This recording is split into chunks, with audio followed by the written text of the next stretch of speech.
नमस्कार, मैं हूं आपके साथ आशा सरमाल। आप देख रहे हैं रिपोर्टर। और रिपोर्टर में आज हम सबसे पहले शुरुआत करेंगे जम्मू की ही, क्योंकि जम्मू बंद टोल प्लाजा पर आज 4 आतंकवादियों को ढेर कर दिया गया। और जाहिर तौर पर आपको बताते चले कि आतंकवादी जिस तरह से अपने मंसूबों में कामयाब होने की कोशिश कर रहे हैं, लेकिन सुरक्षा बल उन्हें लगातार ढेर करते हुए नजर आ रहे हैं। आज जम्मू कश्मीर पुलिस और हमारे जितने भी जवान हैं, हमारी सेना है, उन्हें बहुत बड़ी सफलता यहां पर हाथ लगी है, क्योंकि 4 आतंकवादियों के जहन्नुम का टिकट आज यहां से कट गया है। और साफ तौर पर आपको सबसे पहले जम्मू से ही रिपोर्ट दिखाना चाहेंगे, क्योंकि हमारे संवाददाता अनिल शर्मा लगातार ग्राउंड जीरो पर सुबह से ही डटे हुए हैं। सुबह 5 बजे ये पूरी तरह से वारदात को अंजाम देने की कोशिश की गई आतंकवादियों की तरफ से।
ये जो सुबह एनकाउंटर हुआ है वो जम्मू कश्मीर पुलिस ने एनकाउंटर किया है, जिसमें 4 मिलिटेंट मरे हैं। और जो लॉन्च पैड्स की आप बात कर रहे हैं उसके इनपुट्स आते रहते हैं, तो उसको काउंटर करने के लिए, तैयारी करने के लिए हम सभी अलर्ट हैं। आज जो एनकाउंटर हुआ है वो भी इस चीज़ को दर्शाता है कि हमारी एजेंसीज, पुलिस फोर्स सभी अलर्ट हैं और उसको काउंटर करने के लिए तैयार हैं। प्रेस कॉन्फ्रेंस जब आईजीपी की तरफ से की गई है, तो क्या कुछ बड़े खुलासे यहां पर किए गए? जब से डीडीसी इलेक्शंस की प्रक्रिया शुरू हुई है, इंटेलिजेंस इनपुट्स हमारे पास आ रहे थे, जिसमें ये था कि कुछ इन्फिल्ट्रेशन संभावित है और मिलिटेंट्स किसी पर्टिकुलर टारगेट के लिए भारी मात्रा में हथियार लेके इन्फिल्ट्रेट करने की कोशिश में हैं। इसको मद्देनजर रखते हुए और पिछली जो 2-3 वारदातें हुई हैं जिसमें इन्फिल्ट्रेशन अटेम्प्ट्स हुई हैं और मिलिटेंट्स पकड़े गए हैं या मारे गए हैं, हमने सभी नाकों को अलर्ट कर दिया था और बीफ अप कर दिया था।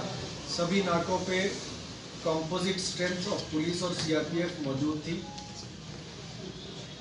इस सिलसिले में आज सुबह 5 बजे जब चेकिंग चल रही थी तो एक ट्रक को रोका गया और जब ड्राइवर को उतारा गया तो वो वहां से फरार हो गया।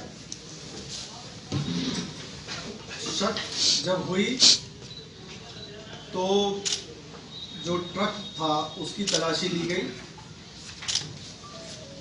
और तलाशी के दौरान जो पुलिस और सीआरपीएफ की पार्टी थी उन पे फायर आया और जवाबी कार्रवाई शुरू की गई। धीरे धीरे और भी फोर्सेस ने ज्वाइन किया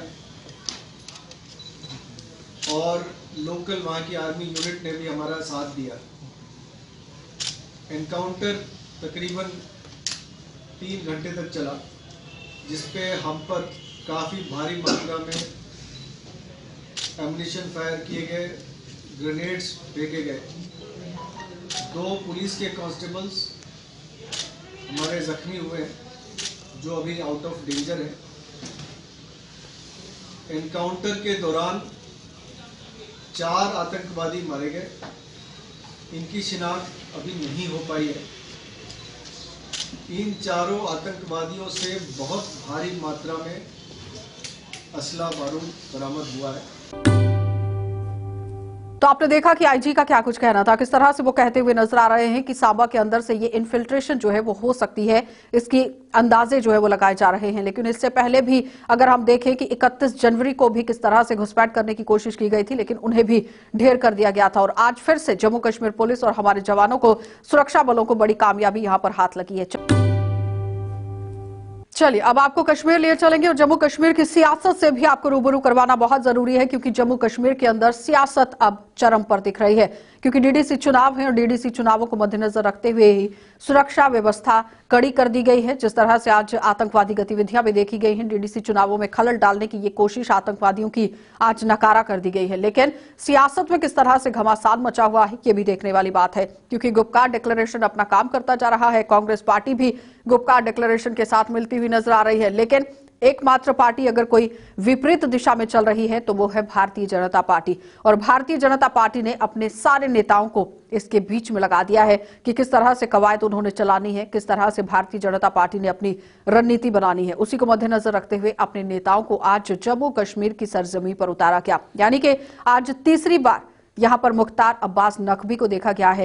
क्योंकि इससे पहले तीसरी बार इसलिए कहा है क्योंकि पहले चुग यहां पर पहुंचते हैं, उसके बाद अनुराग ठाकुर पहुंचते हैं और अब तीसरी बार में मुख्तार अब्बास नकवी पहुंचते हैं। श्रीनगर के दौरे पर पहुंचते हैं, अलग अलग जगहों पर दौरा भी करने की कोशिश की जा रही है। सबसे पहले आपको सूरत हाल दिखा देते हैं, हमारे सहयोगी तजम्मुल हमारे साथ जुड़ रहे हैं और पूरी जानकारी दे रहे हैं, देख लीजिए। डीडीसी चुनावों को लेकर बीजेपी के कई लीडरान कश्मीर वारिद होने का सिलसिला काफ़ी तेज़ हो गया। सबसे पहले भारतीय जनता पार्टी के कौमी जनरल सेक्रेटरी व जम्मू कश्मीर अमूरात के इंचार्ज तरन चुग जम्मू कश्मीर पहुंच गए और श्रीनगर में उन्हें भाजपा कारकुनों के एक जलसे से खिताब भी किया। ये बात यहीं पे नहीं रुकी, बल्कि शाहनवाज हुसैन के साथ साथ कई अहम लीडरान और मरकज़ी वज़ीर जो है जम्मू कश्मीर का रुख कर सकते हैं, जहाँ पर वो भारतीय जनता पार्टी के हक़ में आवाम से वोट मांगने का सिलसिला शुरू करेंगे। मरकज़ी वज़ीर अब्बास नकवी आज 11 बजे श्रीनगर एयरपोर्ट पहुंचे और श्रीनगर एयरपोर्ट पर भारतीय जनता पार्टी के सीनियर लीडरान ने उनका इस्तकबाल किया। उसके बाद यूनियन मिनिस्टर सीधे कुपवाड़ा रवाना हुए, जहां पर वो बीजेपी लीडरान के हक में आवाम से वोट मांगने का सिलसिला शुरू करेंगे। शाम देर गए अब्बास नकवी शिया डेलीगेशन से अहम तरीन मुलाकात करने वाले हैं और उनसे भी वोट मांगने का सिलसिला तेज़ हो जाएगा। उसके बाद कल खंदा, बालहमा और मुतअद्दिद इलाकों में वो चुनावी जलसों और मीटिंगों से भी खिताब करेंगे। जम्मू कश्मीर में इससे कबल तरन चुग जो कि जम्मू कश्मीर पहुंच गए थे, उन्होंने चुनावी जलसे से खिताब किया और बीजेपी के हक में वोट भी मांगे और गुपकार डिक्लेरेशन पर काफ़ी ज़्यादा तनकीद भी किया। अब्बास नकवी के बाद शाहनवाज हुसैन और कई अहम लीडरान दिल्ली से श्रीनगर का रुख कर सकते हैं। भाजपा के इन उम्मीदवारों के हक में न सिर्फ सिक्योरिटी के गैर मामूली इंतजाम किए गए थे, बल्कि बारामूला, कौमी शाहरा से लेकर खंदा और श्रीनगर के आसपास डिप्लॉयमेंट को देखा जा सकता है, ताकि सुरक्षा के बेहतर तरीके और इंतजाम मुकम्मल करने के बाद यूनियन लीडरान यहाँ पर मीटिंगों में भाजपा उम्मीदवारों के हक में वोट का इस्तेमाल करेंगे। वहीं गुपकार डिक्लेरेशन के लीडरान ने इल्ज़ाम आयद किया कि नॉन बीजेपी उम्मीदवारों को कोई भी सुरक्षा बेहतर तरीके से नहीं मिल रही है, जबकि मखसूस पार्टियों और प्रो बीजेपी जिन पार्टियों का एजेंडा है उनके चुनावी उम्मीदवार के लिए PSO, सिक्योरिटी और गाड़ियों का इस्तेमाल किया जाता है, जबकि नॉन बीजेपी उम्मीदवारों के हक में अभी तक कोई खास सुरक्षा के इंतजाम नहीं किए गए हैं। देखने वाली बात होगी जम्मू कश्मीर में डीडीसी चुनावों के दौरान भारतीय जनता पार्टी के लीडरान और मरकज़ में यूनियन मिनिस्टर रह चुके लीडरान की आमद के साथ ही भाजपा जम्मू कश्मीर में अपने डीडीसी इंतखाबात के बाद क्या कामयाबी हासिल कर पाएगी या नहीं। लेकिन ये बात अपनी जगह है कि अब की बार इंतखाबात में कमोबेश गुपकार इत्तेहाद के साथ तंजीमों के साथ साथ जम्मू कश्मीर में काफ़ी ज़्यादा लीडरान अब की बार डीडीसीज़ में चुनावी उम्मीदवार के तौर पर आवाम के सामने हैं। अब आवाम ने फैसला करना है कि वो श्रीनगर म्यूनसिपल कॉरपोरेशन के ज़मीनी चुनाव यानी बाई इलेक्शंस और सरपंचों और पंचों के बाई इलेक्शंस और डीडीसी के चुनाव में किस पार्टी को अब की बार कामयाबी नसीब हो सकती है। आबिद कादरी के साथ सैयद तजम्मुल, गुलिस्तान टेलीविजन चैनल, श्रीनगर, कश्मीर। तो आपने देखा कि तजम्मुल का क्या कुछ कहना था, किस तरह से पूरी सियासत जो है वो गरमाती हुई नजर आ रही है। जाहिर तौर पर भारतीय जनता पार्टी भी अपना मोर्चा संभालती हुई नजर आ रही है, क्योंकि नेशनल कॉन्फ्रेंस और PDP लगातार अपना काम करती हुई दिख रही हैं। गुपकार गठबंधन के बीच में मतभेद यहां पर पैदा हो गया है और गुपकार गठबंधन पर ही भारतीय जनता पार्टी कि लोग जो है वो निशाना साधते हुए नजर आ रहे हैं। कल अनुराग ठाकुर ने भी बयान दिया था कि पीडीपी पार्टी और नेशनल कॉन्फ्रेंस पार्टी ये ना समझे कि यहां पर काम किस तरह से होना है या होना चाहिए। ये तय सिर्फ और सिर्फ जम्मू कश्मीर की जनता करेगी और इसका सबूत मिलेगा जब डीडीसी चुनाव हो जाएंगे। चलिए अब आपको शहर श्रीनगर लिए चलते हैं और शहर श्रीनगर से भी इरफान फाजिल हमें रिपोर्ट दे रहे हैं, क्योंकि सियासत के साथ साथ अस्पतालों में भी सुविधाओं का अभाव देखा गया है। एक तरफ ठंड बढ़ गई है और दूसरी तरफ ऑक्सीजन की भी किल्लत हो गई है। क्या पूरी जानकारी इरफान दे रहे हैं, देख लीजिए। एक साइड से देखा जाए तो कई सारे जी हां दावे हेल्थ महकमा आए रोज बुलंद करता रहता है, मगर साथ ही साथ बात करें तो कोरोना वायरस कोविड-19 पैंडेमिक का अभी वादी कश्मीर के साथ साथ पूरी दुनिया भर में जारी है। बात अगर करें Sher Kashmir medical institute of sciences Soura की लेकर, इस वक्त एक खबरें ये भी आ रही है कि कोविड पेशेंट्स के साथ साथ कहीं कहीं जगह पर नाइंसाफी भी हो रही है और कुछ ऐसे पेशेंट्स भी हैं जो वार्ड में दाखिल तो किए गए हैं मगर वहां पर ऑक्सीजन के साथ साथ इस ठंड के मारामारी में हीटिंग की भी किल्लत दिखाई दे रही है। यानी हीटिंग अरेंजमेंट के साथ साथ ऑक्सीजन की कमी। वार्ड 1A से खबरें अब ये आ रही है कि वहां पर तकरीबन पिछले 4 दिन से पेशेंट काफ़ी ज़्यादा सर्वाइव कर रहे हैं और काफ़ी ज़्यादा परेशान हो चुके हैं। नारे भी दिए गए, बातें भी की गई, प्रोटेस्ट भी किए गए, मगर दावों के साथ साथ जब आला हुकाम तक ये बात को पहुंचाया गया तो उनका मानना है कि we will take care him. मगर अभी तक अगर केयर टेक की बात करें तो क्या अब हेल्थ डिपार्टमेंट को लेकर केयर टेक की बातें सोचनी है, और साथ ही साथ अगर सोचनी है तो मरीज और तीमारदार की हालत इस कोविड-19 में क्या होगी वो आप भी जानते हैं और हम भी समझ सकते हैं। तो बातें बड़ी बड़ी बुलंद और साथ ही साथ उन्हीं बातों को लेकर आजकल अगर देखा जाए, एक साइड से एलजी की हुकूमत और उसी एलजी की हुकूमत में हेल्थ महकमे पर दौरे भी किए जाते हैं। कई पिछले बारी इनिशिएटिव्स ग्राउंड पर लिए गए, मगर आखिरकार सोवरा मेडिकल इंस्टीट्यूट ऑफ साइंसेज को लेकर A1 वार्ड से ऐसी खबरें क्यों कि जब हम देख रहे हैं कि एक साइड से सर्दी की मारामारी है, हीटिंग अरेंजमेंट है नहीं, ऑक्सीजन की भी किल्लत है, मगर खबरें ये भी है कि पैरामेडिकल स्टाफ हो या डॉक्टर्स उनकी तो प्रेजेंस है मगर फैसिलिटीज काफ़ी ज़्यादा लैकिंग है। दूसरी जानिब वादी कश्मीर के साथ साथ बात करें, मौसम का मिजाज आज शाम से फिर से बदलने वाला है।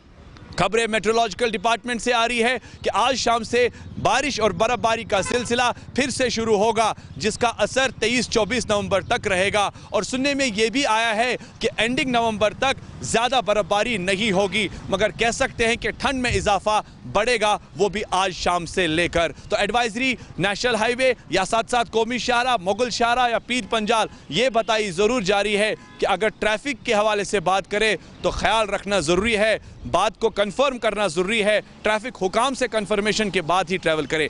With video journalist Abid Qadir के साथ सईद इरफान फाजिल, गुलिस्तान न्यूज़, JK 24/7 कश्मीर। चलिए, तो आपने देखा कि इरफान का क्या कुछ कहना था, किस तरह से अस्पतालों के अंदर ऑक्सीजन की कमी हो गई है और जाहिर तौर पर लोग जो है वो अब परेशानी के दौर से गुजरते हुए नजर आ रहे हैं। इस पर प्रशासन को और गवर्नमेंट को भी संज्ञान लेने की जरूरत है कि एक तरफ महामारी तो हमारे साथ चल ही रही है, दूसरी तरफ सियासी गतिविधियां भी पनप रही हैं, लेकिन सब चीजों को साथ लेकर चलना बहुत जरूरी है और इस पर गौर करना बहुत जरूरी है कि अस्पतालों के अंदर निरीक्षण किया जाए, पूरी तरह से जांच पड़ताल की जाए कि आखिर ऑक्सीजन की कमी क्यों हो गई है, क्योंकि ठंड बढ़ने की वजह से भी हीटर्स वहां पर नहीं लगाए गए। चलिए अब आपको कंगन लिए चलेंगे और कंगन से भी सलीम वानी हमारे संवाददाता हमें रिपोर्ट दे रहे हैं, क्योंकि कंगन के अंदर खस्ता हाल सड़कें जो है वो देखी गई हैं। 12 सालों से ये काम जो है वो अधर में लटका हुआ है, देख लीजिए। मसला यह है जो कशनबल से छतरगुल तक रोड है उसकी हालत बिल्कुल खस्ता है। यहाँ कोई आता नहीं, न यहाँ रोड को पूछते हैं। कई सालों पहले किया रोड की मरम्मत थोड़ी बहुत, आजकल इतने खड़े हैं कि बीमार बड़ी मुश्किल से कंगन पहुँच रहा है। गाड़ी वाला कोई तो आता नहीं, ना समूह वाले आते, बेचारे आएंगे तो किस वजह से आएंगे, डर के वजह से कोई आता नहीं, क्योंकि हमारा रोड की हालत इतनी खस्ता है कि गाड़ी वाला बेचारा भी डर चलने से डर रहा है। इसलिए हमारी गुजारिश है गवर्नर साहब से, क्योंकि हमें देखे यूटी में बोल रहे हैं यूटी में इतना हो रहा है, इतना हो रहा है, हमें आज तक कुछ देखा नहीं। सबसे पहले हमारे रोड की हालत देखो, बाकी तो छोड़ दो। अब विंटर आने वाला है, हम लोग बिल्कुल परेशान है। कोई बीमार होगा, कोई डिलीवरी होगा, उसको कोई गाड़ी वाला तो उठाएगा नहीं। सब डिवीज़न में छतरगुल जो दीरीना मान थी, जो 12 साल से रोड उनका ठीक नहीं हो रहा है, तो आज वहाँ पे लोकलों ने ये डिमांड की है कि हम बहुत ही परेशान हैं, हमारा ना कोई सुनता है। तो उसी हवाले से हम बात करेंगे एसडीएम कंगन हकीम तनवीर से, जिन्होंने काफ़ी कोशिश भी की थी। तो उससे जानना चाहेंगे आखिर छतरपुर का रोड क्यों नहीं बनता है। ये आप सही फरमा रहे हैं कि छतरपुर से है, वहाँ से रोड की शिकायत आ रही है और मैंने खुद भी देखा, तहसीलदार सभी मेरे साथ जाते रहते हैं तो है। तो इस सिलसिले में पिछली दफ़ा हम बात की, मैंने एग्जीक्यूटिव इंजीनियर PMGSY उनसे बात की तो उनको कुछ पैसे भी आए हैं, इफ़ आई रिमेंबर करेक्टली, कुछ 20 लाख का अमाउंट उनके पास सेंक्शन इसके लिए हुआ है। But due to bad weather जब आया तो मौसम ख़राब हो गया तो नहीं हो पाया। मैं अब उनसे बात करूँगा क्या वो इन दिनों में सर्दियों बर्फ़ से पहले उसमें कुछ काम कर सकते हैं कि वो सर्दियों में बिगिनिंग ऑफ द ईयर अप्रैल में काम उसका शुरू हो जाएगा। तो ये काम उस पर इंशाल्लाह शुरू हो जाएगा। कुछ अड़चनें भी थी उसमें, तो वो एज़ पर एक्शन स्टेटमेंट कि वो दूर हो गई। लोगों की डिमांड जो होती है डिफरेंट नौइयत की होती है, मुख्तलिफ नौइयत की होती है। तो आपने देखा कि सलीम का क्या कुछ कहना था, किस तरह से वो कहते हुए नजर आ रहे हैं कि 12 साल पहले इस सड़क को बनाया गया था लेकिन अभी तक ये काम मुकम्मल तरीके से नहीं हो पाया है। यानी कहने का तात्पर्य यह है कि सरकार और प्रशासन की तरफ से जो दावे और वादे किए जाते हैं वो जमीनी सतह पर कितने लागू होते हैं, ये जमीनी सतह पर पहुंचकर पता चलता है। तो प्रशासन को चाहिए कि लोगों को जो मूलभूत सुविधाएं देने के लिए दावे और वादे किए जाते हैं उस पर खरा उतरा जाए। सोनमर्ग का इलाका है जहां पर मूलभूत सुविधाओं से लोगों को वंचित रखा गया है। इशफाक डार हमें क्या कुछ जानकारी दे रहे हैं। DDC इलेक्शन की चुनावी मुहिम जो शुरू हुई है और आज जिला बारामूला के टंगमर्ग के टाउन हॉल में आज people's alliance for Gupkar declaration के तहत यहाँ पर वर्कर्स मीटिंग का इनेकाद किया गया, जिसमें नेशनल कॉन्फ्रेंस के फारूक अहमद शाह साहब और PDP के शबीर अहमद मीर और पीपल्स कॉन्फ्रेंस के मोहम्मद अब्बास वानी मौजूद रहे और लोगों से ये कहा गया कि वो पीपल्स अलायंस के कैंडिडेट को कामयाब बनाए। इशफाक डार, JK24। लेकिन यहाँ की सरकारों ने, जम्मू कश्मीर के अंदर जो सरकारें रही, उन्होंने ऐसा होने नहीं दिया। 73rd अमेंडमेंट की हम बात करते थे, पंचायती राज को मजबूत करने की बात करते थे, 74th अमेंडमेंट को जम्मू कश्मीर में लागू करने की बात करते थे, लेकिन जो दूसरी अपोजिशन की पार्टियां थी वो उसके फेवर में बिल्कुल नहीं थी। और सबको बधाई दूंगा, ये पहली बार ऐसा हुआ कि पंचायतों के यहाँ पे चुनाव फ्री एंड फेयर हुए, यहाँ पंच सरपंच बने, BDC के चुनाव, ब्लॉक डेवलपमेंट काउंसिल के चुनाव यहाँ पे हुए।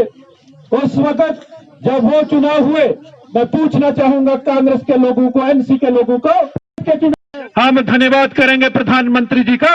अदरवाइज ये तो चाह रहे थे कि MLA के चुनाव करवाए जाएं। चलिए अब आपको कठुआ ले चलेंगे और कठुआ जिले के अंदर एक बार फिर से सीजफायर का अबॉलिशन किया गया है, जिसमें एक महिला घायल हो गई है। यानी कि पाकिस्तान की तरफ से कायराना हरकत करने की कोशिश की गई है। सरबजीत क्या कुछ हमें पूरी जानकारी दे रहे हैं, देख लीजिए। पड़ोसी मुल्क पाकिस्तान अपनी नापाक हरकतों से बाज नहीं आ रहा है और लगातार सीमावर्ती इलाकों में फायरिंग कर रहा है। आपको बता दें कि बीती रात भी हीरानगर सेक्टर में पाकिस्तान की ओर से संघर्ष विराम का उल्लंघन किया गया। पाकिस्तान की ओर से रिहायशी इलाकों को टारगेट कर छोटे और बड़े हथियारों का प्रयोग करके ताबड़तोड़ फायरिंग की गई है, जिसमें एक महिला गंभीर रूप से घायल होगी। आपको बता दें कि महिला अपने बंकर में सोई हुई थी, लेकिन मोटार का एक गोला बंकर के बाहर आ गिरा और उसका स्प्लिंटर जो है वो महिला को आकर लगा, जिसकी वजह से वो गंभीर रूप से घायल हो गई। BSF और पुलिस की मदद से उसे फायरिंग के बीच में वहां से इवैक्यूएट कर गवर्नमेंट मेडिकल कॉलेज कठुआ लाया गया, जहां पर फर्स्ट एड देने के बाद उसे मेडिकल कॉलेज जम्मू के लिए रेफर कर दिया। आपको बता दें कि पाकिस्तान अपनी नापाक हरकतों से बाज नहीं आ रहा है और लगातार सीमावर्ती इलाकों में रिहायशी इलाकों को टारगेट कर वहां पर ताबड़तोड़ फायरिंग कर रहा है, जिसको BSF भी मुंह तोड़ जवाब दे रही है। पाकिस्तान की इस फायरिंग से तंग आए लोगों का कहना है कि उनको सेफ जगह पर 10 मरले के प्लॉट दिए जाएं, इनको लोगों को सेफ स्थानों पर भेज दिया जाए, या फिर पाकिस्तान को एक बार मुंह तोड़ जवाब दिया जाए ताकि पाकिस्तान इस तरह की हिमाकत दोबारा ना कर सके।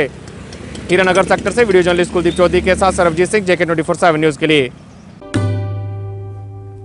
तो आपने देखा कि सरबजीत का क्या कुछ कहना था, किस तरह से पूरे सूरत हाल यहाँ पर कठुआ के अंदर बनते हुए नजर आ रहे हैं, क्योंकि ये कोई पहला मौका नहीं है जब हीरानगर सेक्टर को निशाना बनाने की कोशिश की गई हो, लेकिन आज फिर से कठुआ के अंदर नापाक हरकत जो है वो पाक की तरफ से की गई है। मुंह तोड़ जवाब भी हमारे जवानों की तरफ से दिया गया है। चलिए अब आपको सांबा लिए चलेंगे और सांबा से भी आपको पूरी जानकारी दे देते हैं, क्योंकि आज जो बन टोल प्लाजा पर बड़ा हमला पेश आया है, जिसमें एनकाउंटर में 4 आतंकवादी मारे गए हैं। अटकलें ये लगाई जा रही थी कि सांबा से ये घुसपैठ हो सकती है, क्योंकि घुसपैठ पहले भी सांबा से की जा चुकी है और उसी को मद्देनजर रखते हुए ऋषि खजूरिया आज ग्राउंड पर पहुंचे हैं और पूरी तरह से उन्होंने सांबा सेक्टर का जायजा लिया है। क्या पूरी जानकारी वो दे रहे हैं, देख लीजिए। तो नगरोटा बन टोल प्लाजा पर हुए आतंकी हमले के बाद अब जम्मू पठानकोट राष्ट्रीय राजमार्ग पर सुरक्षा व्यवस्था कड़ी कर दी गई है और हाईवे को अब अलर्ट पर कर दिया गया है। मैं आपको बताना चाहता हूं कि जिस तरह से एनकाउंटर खत्म होने के बाद जम्मू कश्मीर पुलिस के डीजीपी ने जो स्टेटमेंट दिया है कि हो सकता है कि आतंकवादियों ने घुसपैठ की हो हीरानगर सेक्टर से या फिर सांबा सेक्टर से। और हीरानगर अगर सांबा सेक्टर की बात करें तो ये पुराने इन्फिल्ट्रेशन रूट भी माने जाते हैं आतंकवादियों के, क्योंकि हीरानगर सेक्टर का जो तरनाई नाला है वो एक पुराना इन्फिल्ट्रेशन रूट है और उसी के साथ साथ गगवाल के बेई नाला की बात करें तो ये भी एक पुराना इन्फिल्ट्रेशन रूट माना जाता है। तो इस चीज से कोई भी इनकार नहीं किया जा सकता कि इन्फिल्ट्रेशन यहाँ से ना हुई हो। इन्फिल्ट्रेशन यहाँ से हुई है और उसके बाद आतंकवादी यहाँ से घुसपैठ कर आगे कश्मीर की तरफ बढ़े थे। एक ट्रक में उन्होंने शरण ली और ट्रक के जरिए ही वो कश्मीर जो थे वो जा रहे थे। लेकिन जिस तरह से नगरोटा में चेकिंग के दौरान उस ट्रक की जब चेकिंग की गई जिस ट्रक में वो आतंकवादी छिपे थे, गोला बारूद जो था वो उनके पास काफी ज्यादा मात्रा में था और इस हमले में 4 आतंकवादियों को मार गिराया है हमारे सुरक्षा बलों ने, हमारे सिक्योरिटी फोर्सेस के जवानों ने। लेकिन कहीं ना कहीं अब जम्मू पठानकोट राष्ट्रीय राजमार्ग पर भी सुरक्षा व्यवस्था कड़ी कर यहाँ पर अलर्ट जारी कर दिया है हाईवे पर। और मैं इस समय जम्मू पठानकोट राष्ट्रीय राजमार्ग गगवाल के टप्याल इलाका में मौजूद हूँ। ये जो तस्वीरें हैं ये साफ तौर पर आप देख रहे हैं, ये जिला सांबा का एंट्री पॉइंट है और यहाँ पर अब आने जाने वाली जो गाड़ियां हैं उनकी चेकिंग की जा रही है। किसी तरह का कोई रिस्क नहीं लिया जाएगा, क्योंकि जिस तरह से पाकिस्तान की मंशा रहती है कि वो भारत में आए दिन खलल डाले। जम्मू कश्मीर यूटी में अब जिला परिषद के चुनाव है तो इन्हीं चुनावों में ये आतंकवादी खलल डाल सकते थे, लेकिन उससे पहले ही इन्हें जहन्नुम पहुंचा दिया हमारे सुरक्षा बलों के जवानों ने। और एक चीज मैं आपको ये भी बताना चाहता हूं कि पिछले 2 से 3 दिन से लगातार जो हीरानगर सेक्टर है या फिर सांबा सेक्टर है वहां की अंतर्राष्ट्रीय सीमा पर लगातार पाकिस्तान सीजफायर वायलेशन कर रहा है और इसी सीजफायर वायलेशन का फायदा जो है ये आतंकवादियों को मिल रहा है। वो यहाँ से घुसपैठ कर हाईवे तक पहुंचते हैं और यहाँ से फिर वो कश्मीर रवाना होते हैं, क्योंकि अब जिस तरह से कश्मीर में स्नोफॉल शुरू हो चुका है, बर्फबारी शुरू हो चुकी है, तो अब ज्यादा तौर पर जो इनका घुसपैठ करने का जो जरिया है वो अंतर्राष्ट्रीय सीमा सांबा सेक्टर हो या फिर हीरानगर सेक्टर हो यहीं से रहता है, यहीं से ये आगे बढ़ते हैं। और पिछले दिनों में जो टनल्स यहाँ पर डिटेक्ट की गई थी, हो सकता है कि कोई और टनल यहाँ पर हो सकती है जिसके जरिए ये आतंकवादी यहाँ पर ज्यादा भारी तादाद में गोला बारूद लेकर हाईवे तक पहुंचे हैं।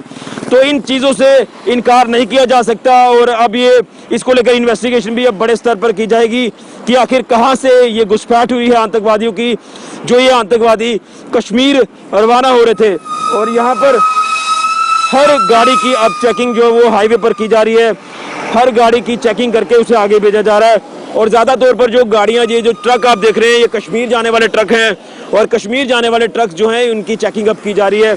यहाँ पर आप साफ तौर पर देख सकते हैं कि पुलिस के जवान जो है ये ऊपर गाड़ियों की पूरी चेकिंग कर रहे हैं ताकि किसी तरह का कोई रिस्क जो ना लिया जाए। इसलिए हम आपको ये तस्वीरें जो हैं ये एक्सक्लूसिव जगह 24/7 न्यूज चैनल के माध्यम से आपको ये बता रहे हैं।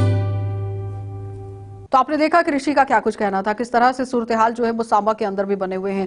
सुरक्षा व्यवस्था को बढ़ा दिया गया है, जाहिर तौर पर बढ़ाना बहुत जरूरी था, क्योंकि जिस तरह से आतंकवादियों की तरफ से गतिविधियां करने की कोशिश की जा रही है, क्योंकि सर पर है डीडीसी चुनाव और उसी को मद्देनजर रखते हुए भी आतंकवादी जो है वो खलल डालने की कोशिश कर रहे हैं। लेकिन मुंह तोड़ जवाब जो है वो जवानों की तरफ से भी दिया जा रहा है। चलिए अब आपको राजौरी लिए चलेंगे और राजौरी में आपको दिखा देते हैं कि पार्किंग की समस्या किस तरह से लोगों को झेलनी पड़ रही है। जमशेद की इस रिपोर्ट में देखिए कि लोगों को कितनी परेशानी हो रही है। राजौरी में पार्किंग की किल्लत से लोगों को काफ़ी मुश्किलात का सामना करना पड़ता है, क्योंकि राजौरी में पार्किंग ना होने के कारण आप देख सकते होंगे हमारे इस वक्त पीछे इस वक्त हम खड़े हैं राजौरी की सबसे मसरूफ तरीन शाहराह जो पुराने शहर को नए शहर के साथ जोड़ती है। इसके दोनों तरफ आपको गाड़ियों गाड़ियां लगी हुई नजर आएंगी, क्योंकि राजौरी में पार्किंग की किल्लत एक बहुत बड़ा मसला है जिससे लोगों को कई किस्म की मुश्किलात का सामना करना पड़ता है। इस वक्त हमारे साथ खड़े हैं एक मकामी नौजवान जो यहाँ पे ताजर भी हैं। इनसे जानेंगे कि पार्किंग ना होने के कारण इनको कितनी मुश्किलों का सामना करना पड़ता है। सर, पार्किंग जिस तरह यहाँ आपके दुकानों के आगे या इस रोड के दोनों तरफ गाड़ियाँ लगी हैं, इससे कितनी मुश्किलें आपको आ रही हैं? इससे तो जो ताजर बरादरी है इसको तो बहुत ज़्यादा झटका लगता है यहाँ पे कि ये पार्किंग की वजह से जो मंडी से लेके ये बस स्टैंड तक देखो आपके ये दोनों साइड से गाड़ियाँ लगी हुई हैं। इसके लिए हमने बहुत बार कोशिश भी किया, डिस्ट्रिक्ट एडमिनिस्ट्रेशन से भी बात किया, लेकिन कोई इसका असर नहीं हुआ है, क्योंकि ये एक ऐसी रोड है जो 24 घंटे चलती है। यहाँ से शहर जो है पूरा हॉस्पिटल वगैरह जो भी है यहाँ से ही गुजर होती है। अगर इस रोड की ये हालत है तो फिर तो बड़ा मुश्किल है। लिहाजा हम एडमिनिस्ट्रेशन से ये चाहते हैं कि ये जो साइड वाली रोड है अपना बस स्टैंड से लेके मंडी तक, इस रोड को क्लियर रखा जाए, ताकि अगर कोई मुश्किलात आती है, कोई परेशानी आती है, कोई बंदा बीमार हो जाता है, कम से कम वो जाम में ना फंसे, वो जल्दी से जल्दी हॉस्पिटल पहुंचे या किसी किस्म की उसको परेशानी ना हो, ताकि वो अपने काम पे जल्दी से जल्दी निकले।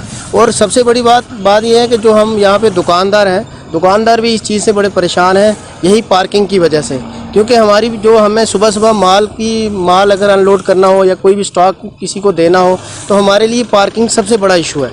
एक सबसे बड़ी प्रॉब्लम हमारी पार्किंग।